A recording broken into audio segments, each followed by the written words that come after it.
One day, an older man took his teenage son to a difficult mountain. They both started climbing, sweating and enduring the pains. After 7 hours of climbing, they reached the top of the mountain. Then the older man sat down to have a discussion with his son. "Son, what do you think about what we did today?" The son answered, "Dad, it's painful. My legs hurt and I'm exhausted." When it comes to Africa, most people in the world are like that teenage boy who saw the pains, the stress and the tiredness, but he missed the blessing of seeing the top of the mountain. He missed the pride he would have had amidst his friends and his self-esteem that had been improved simply by going through such pains.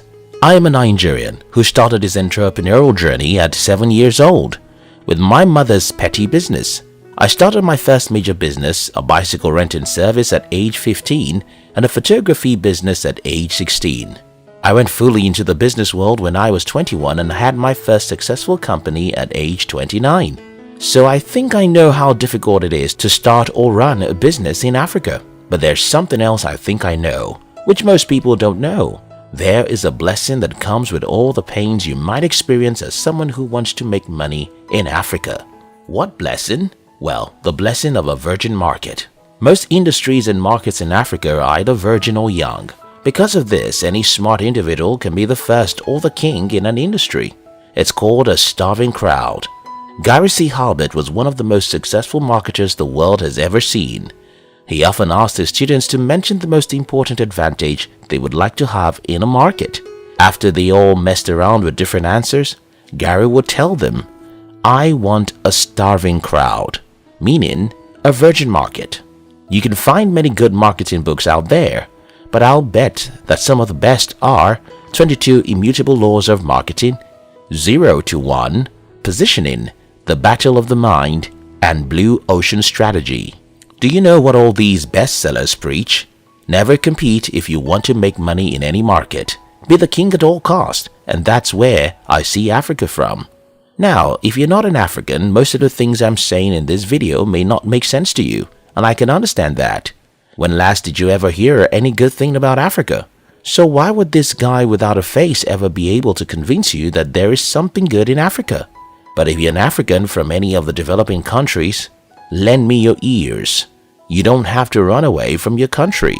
America already has enough problems.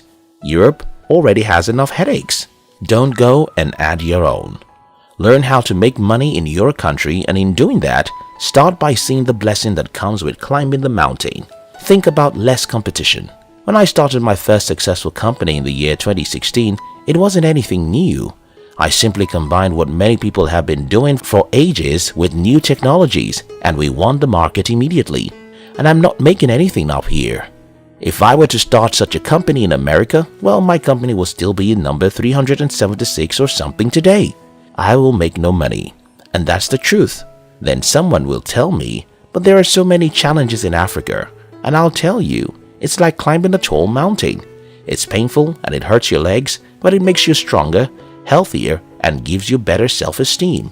As humans, our inborn weakness is to exaggerate a negative thing while we underrate positive experiences. This tendency is why Nathanael asked Philip in John 1:46, "Can anything good come from Nazareth?" But Jesus actually came from Nazareth. This tendency is why everyone in the world believes that everyone in Africa is broke and sad.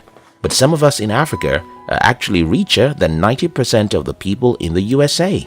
The tendency to exaggerate negative experiences and underrate positive ones is why millions of people worldwide believe that they must run away from their countries to make money. Think about low-cost labor. As you might know, the cost of living is far cheaper in Africa than in many parts of the world. Because of this, wages or salaries aren't that huge too. What if we can figure out how to build a company in Africa which serves the world and makes money from the world? I actually did that, and it's the best thing that has ever happened to my entrepreneurial journey. In 2017, I figured out that I can build a media company right from my country, Nigeria, and serve the world with our content. If we can succeed in this, we'll simply make money from the world while living in Africa. We sacrificed a whole year, figuring out how to succeed, but we succeeded. We've made about $166,000 in the last 18 months from this very idea.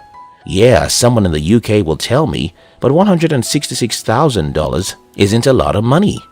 The cost of living a good life is probably 5 times cheaper where we live, which means a lot. What other things can I say? What about stealing from a more developed country? This is what I mean. Ideas that work in a part of the world can as well work elsewhere.